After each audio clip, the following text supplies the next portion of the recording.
Regulations इन 2011। जो लोग भी इसके पहले का वीडियो नहीं देखे हो वो पहले वाला वीडियो देख लो, ताकि आपको ऐसा ना लगे कि ये वीडियो जो है बीच से स्टार्ट हो गया। ठीक है, इसके पहले हम लोग पढ़ लिए कि रेगुलेशन वगैरह क्या हुआ। तो एफएसएस एक्ट बना 2006 में। 2008 में जो है एफएसएससीआई स्टार्ट हुआ। एफएसएससीआई स्टार्ट हुआ तो 2011 में जो है कुछ रेगुलेशंस लाए गए, जिन रेगुलेशंस के बदौलत जो है वो पूरी इंडस्ट्री काम करेगी। ये वही 6 रेगुलेशंस है जिस पे पूरी इंडस्ट्री काम करती है। अच्छा, कौन कौन से रेगुलेशन है चलिए देखिए ध्यान से। तो थोड़ा सा बता देते हैं क्या काम करती है। लास्ट वाली वीडियो में हम लोग ये लिख दिए थे, food product standards and food additives. ये पहला रेगुलेशन है। तो इसमें आप देख सकते हैं कि इसमें हम लोग स्टैंडर्ड्स कि इसमें क्या क्या डालेंगे और एडिटिव्स मतलब बेसिकली कि फूड में क्या डाला गया है, इंग्रेडिएंट्स के बारे में बात कर रहे हैं कि फूड में क्या डाला गया है, न्यूट्रिएंट्स जो भी इसके अंदर डाला गया है। न्यूट्रिएंट्स में कुछ भी हो सकता है आपका, जैसे शुगर वगैरह कितना डाल सकते हैं, या फूड कलर वगैरह कितना डाल सकते हैं आप।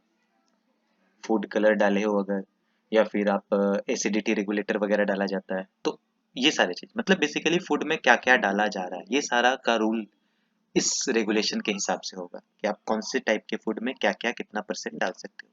दूसरा है आपका prohibition and restriction for sale.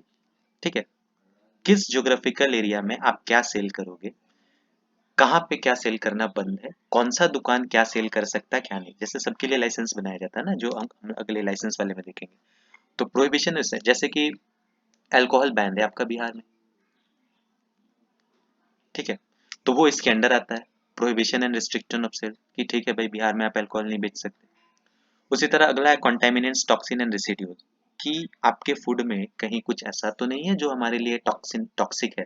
ठीक है, या रेसिड्यू वगैरह तो आप नहीं डाल रहे। जनरली ऐसा ही होता है भाई, फायदा कमाने के लिए चीप जो तुम्हारे लोअर स्टैंडर्ड वाले जो बिजनेसेस होते हैं वो लोग क्या करते हैं कि ठीक है पैसा मिलेगा भाई, कुछ भी डाल दो एकदम, गेहूं के साथ ईटा डाल दो। ठीक है, तो वो सारा चीज इसमें रेगुलेट होता है कॉन्टेमिनेंट्स वाले में। Licensing and registration of food businesses, ये क्या करता है कि अलग अलग फूड बिजनेस को, जैसे होटल्स हो गया, या फिर कैंटीन्स हो गया, या फिर रेस्टोरेंट हो गया, ये सारा चीज या नॉर्मल कोई भी दुकान हो गया जो पैकेज फूड बेच रहा है, तो सबका लाइसेंसिंग का ये करता है। ऐसा नहीं कि कोई भी आया बेच दिया। अगर कोई भी आया बेच दिया तो वो तो कुछ भी बेच देगा भाई ओपन। आप हालांकि कुछ कुछ जैसे छोटे मोटे हैं उन लोग को जरूरत नहीं पड़ता, वो लोग ऐसे ही बेचता है, लेकिन वो इलीगल तरीके से, हम लोग को नहीं वैसा उसको ये करना चाहिए। ठीक है, तो कोई भी नहीं बेच सकता है, सबको एक लाइसेंस जरूरत जरूरत पड़ता है लाइसेंस का, जो हम लोग आगे पढ़ेंगे भी, लाइसेंसिंग वाला पूरा प्रोसेस डिटेल में पढ़ेंगे। अगला पैकेजिंग एंड लेबलिंग है, कि कौन सा चीज़ जो है आपके प्लास्टिक वाले पैकेट में आएगा, कौन सा बॉटल वाले पैकेट में आएगा, या फिर कुछ और कार्टन में बोरी में क्या आएगा, गेहूं आटा ये सब आता है ना बोरी में आता है ऐसा। Next is laboratories and sampling. अच्छा, ये क्या किस काम है, ये काम है आपका, ये जो पहला पॉइंट है, कौन सा, ये जो पहला पॉइंट है फूड प्रोडक्ट स्टैंडर्ड, ये जो है आपका कॉन्टेमिनेंट्स टॉक्सिन और यही दोनों बेसिकली। ठीक है, तो फूड प्रोडक्ट में क्या डाला जा रहा है, मतलब एडिटिव्स वगैरह क्या डाल रहे हैं हम, या इंग्रेडिएंट्स वगैरह क्या डाल रहे हैं, और ये जो लेबलिंग वगैरह कर रहे हैं इसको चेक कौन करेगा, या कॉन्टेमिनेंट्स वगैरह अगर कुछ है तो इसको चेक कौन करेगा। तो इसको चेक करेगा आपका यही लेबोरेटरी वगैरह। इसके लिए प्रॉपर लेबोरेटरी बनाया गया है, और इसी लेबोरेटरी में जो है सैंपल लिया जाता है। सैंपलिंग आपको पता होगा, हम लोग छोटा सा पार्ट लेते हैं 200 ग्राम 250 ग्राम या 1 kg लेके गए, उसको टेस्ट किए, देखे अच्छा ठीक है जो जो चीज़ तुम लिखे हो वो है कि नहीं है। ठीक, तो ये 6 रूल्स बनाए गए और इन्हीं 6 रूल्स के हिसाब से पूरा फूड इंडस्ट्री जो है वो काम कर रहा है। ठीक है, और भी बहुत सारा है, जैसे इंपोर्ट एक्सपोर्ट वगैरह भी सब एफएसएसएआई दिखता है, अगर हम लोग बाहर से कोई फूड इंपोर्ट कर रहे हैं तो वो सारा। नेक्स्ट जो टॉपिक है हम लोग यही पढ़ने वाले हैं अगला। हम लोग को मन कर रहा होगा ठीक है एफएसएसएआई के बारे में इतना जान गए, तो अब हमको पता चल जाए कि एफएसएसएआई एक्चुअली में करता क्या है। तो एक्चुअली तो बहुत सारा प्रोसेस है, इतना हम लोग गिनने में छोटा छोटा बहुत प्रोसेस है। मेन जो है इसको हम लोग बांट दिए हैं 7, ये में हम जो है इसको 7 पार्ट में बांट दिए हैं, 7 की प्रोसेसेस। ठीक है, जानबूझ के नंबर लिख देते हैं ताकि आपकी याद करने में आसान हो आपको। 7 की प्रोसेसेस क्या है, ये 7 की प्रोसेसेस। ठीक है, की प्रोसेस है ये सब मेन। पहला ऑब्वियस सी बात है, क्या करते हैं ये, तो they set standards for food products, कि कोई भी फूड जो बिकेगा, वही जो अभी अभी बताएं, अरे स्टैंडर्ड फॉर फूड प्रोडक्ट्स। ठीक है, इसमें आता क्या क्या, इसमें आता है आपका न्यूट्रिएंट्स,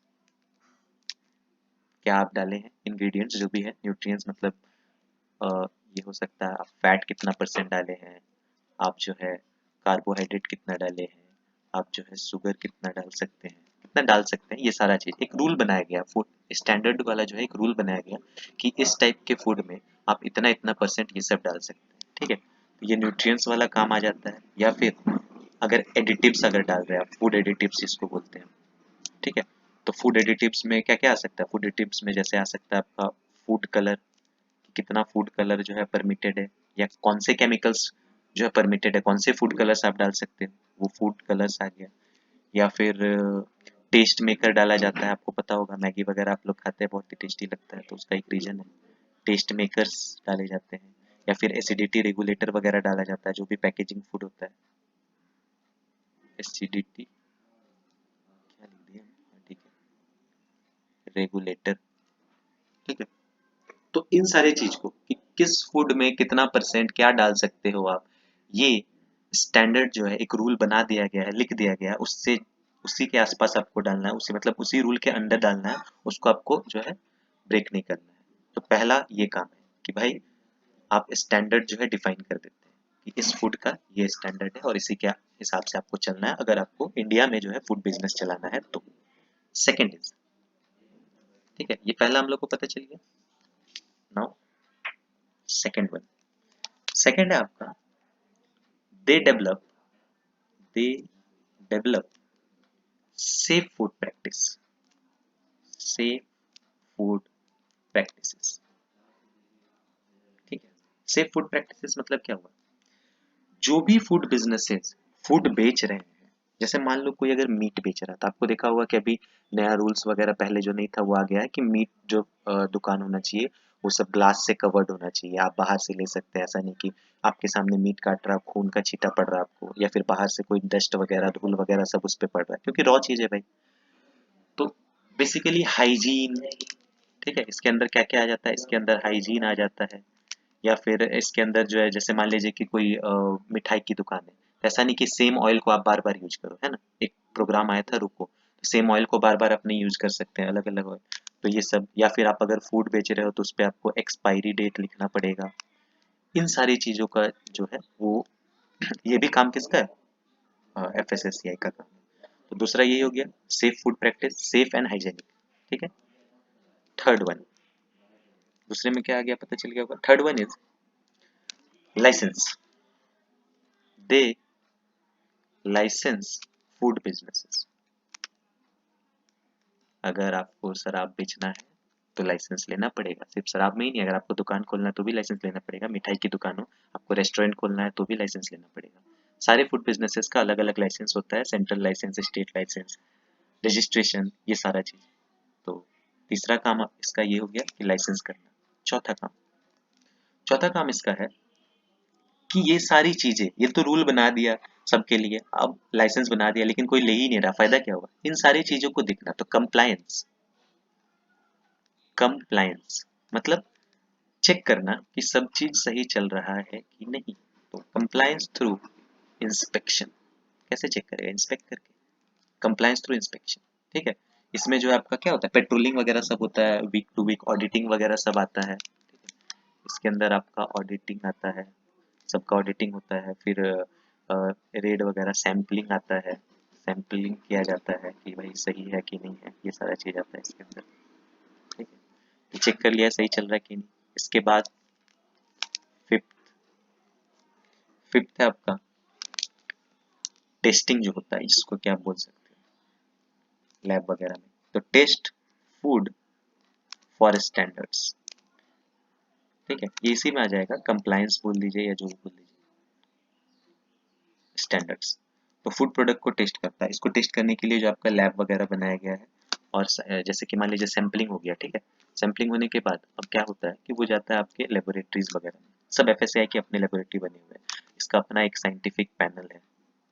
ठीक है, साइंटिस्ट वगैरह बने हुए हैं, फिर आपका जो है एक फूड एनालिस्ट होता है, फूड एनालिस्ट बना हुआ है। ठीक है, वो केमिस्ट्री डिपार्टमेंट का होता है, सब वो लोग चेक करता है कि सारा फूड जो है वो सही दे रहा है कि नहीं दे रहा, सेफ है कि नहीं है, ये सब। पांचवा इसका काम ये है कि भाई मार्केट में जा जाके जो है फूड सबको टेस्ट करते रहे, सैंपल लेते रहे। छठा, कितना बोले? अच्छा 7 बोले ना। Sixth is training and capacity building. Training and capacity building, ठीक है। देखो, अगर इनको एक इंडस्ट्री चलाना है या फिर जो भी इंस्पेक्शन इनका चल रहा है, ये क्या कर दिए, इतने सारे रूल बना दिए कि आपको ये करना है, ये करना है, ये नहीं करना। अब आम आदमी को तो पता नहीं चल रहा भाई, हमको एक दुकान खोलना है, आप लाइसेंस बना दिए, इतना रूल बना दिए, इतना ये, तो कैसे करेंगे? तो इन सब के लिए इनका ट्रेनिंग प्रोग्राम है पूरा, फास्टैग वगैरह नाम से जो है बहुत सारे ट्रेनिंग प्रोग्राम है, जिसमें ये क्या करते हैं कि लोगों को जितने भी फूड बिजनेस ऑपरेटर सब है, जो लोग भी चला रहे हैं, दुकान चला रहे हैं, रेस्टोरेंट चला रहे हैं, उन सबको बुलाते हैं, उन सबको ट्रेनिंग देते हैं कि आपको इन इन चीज़ों का ध्यान रखना है अपना फूड बिजनेस चलाते वक्त। ऐसा नहीं कि आप होटल खोल लिया और जो मर्जी सो कर रहे हैं, आपको सारा चीज़ करना है कि आप जो ऑयल यूज़ करेंगे उसको फेंकना कहीं पे भी नहीं फेंकना, एनवायरनमेंट थोड़ी गंदा करना है, उसको फेंकने के लिए प्रॉपर चैनल है, आपको उसी को देना है। फिर आप जो है प्लेट वगैरह कैसे धोएंगे, आपको पानी कहाँ से लेना है, किस प्लेट से कौन सा पानी पीने को देना है, कौन सा पानी जो है प्लेट धोना है, ये सारा चीज़। तो ये ट्रेनिंग एंड कैपेसिटी बिल्डिंग छठा काम हो गया। और आखिरी यानी कि सेवेंथ जो की प्रोसेस है वो है सिटीजन आउटरीच। सिटीजन आउटरीच, ठीक है, कि इसमें बेसिकली अवेयरनेस फैलाना हो गया, ठीक है। कि ऐसा नहीं है कि सारा चीज जो जिम्मेदारी है वो फूड बिजनेस को ही दे दिया, जनता को पता ही नहीं रहेगा तो फूड बिजनेस जो मर्जी सो कर देगा। तो सिटीजन को भी पता होना चाहिए, यानी कि कंज्यूमर को भी पता होना चाहिए, ये कंज्यूमर अवेयरनेस है बेसिकली, कि जो आप फूड खा रहे हैं आपको पता होना चाहिए कि whether the food is safe और नॉट, वेदर द फूड वो आपके लिए ठीक है नहीं है, कहाँ है, ये सारा चीज, ठीक है। तो इसमें मार्केटिंग आ जाता है, नए नए जो अ, अ, बहुत सारे इनिशिएटिव्स करते हैं ये एफएसएसएआई, उन सब चीज़ें आ जाती हैं, ठीक है। एडल्ट्रेशन वगैरह का चीज़ आ जाता है कि आप जो है बेसिकली एडल्ट्रेशन जो है वो कैसे चेक कर सकते हैं कि किसी फूड में जो है अगर मिलावट किया गया है तो आप घर में कैसे मिलावट का चेक कर सकते हैं कि चावल में भाई कुछ और मिला दिया है या फिर दाल वगैरह में कुछ और मिला दिया है, तो वो सब आप घर में कैसे चेक कर सकते हैं। तो ये है सिटीजन आउटरीच, मैगजीन वगैरह सब। तो दीज आर द 7 की प्रोसेसेस, बेसिक प्रोसेसेस। इसी के अंदर सारा छोटे छोटे प्रोसेस आता है जो एफएसएसएआई जो है वो करता है, ठीक। तो आज के वीडियो में हम लोग यही रखेंगे, नेक्स्ट वीडियो में हम लोग जो है पढ़ेंगे एफएसएसएआई का स्ट्रक्चर, कि कितने सारे पोस्ट हैं, कैसे काम करता है, स्टेट लेवल पे क्या है, डिस्ट्रिक्ट लेवल पे क्या है, ये सारी चीजें जानने के लिए आप जो है नेक्स्ट लेवल पे आइए। Thank you very much. Next video.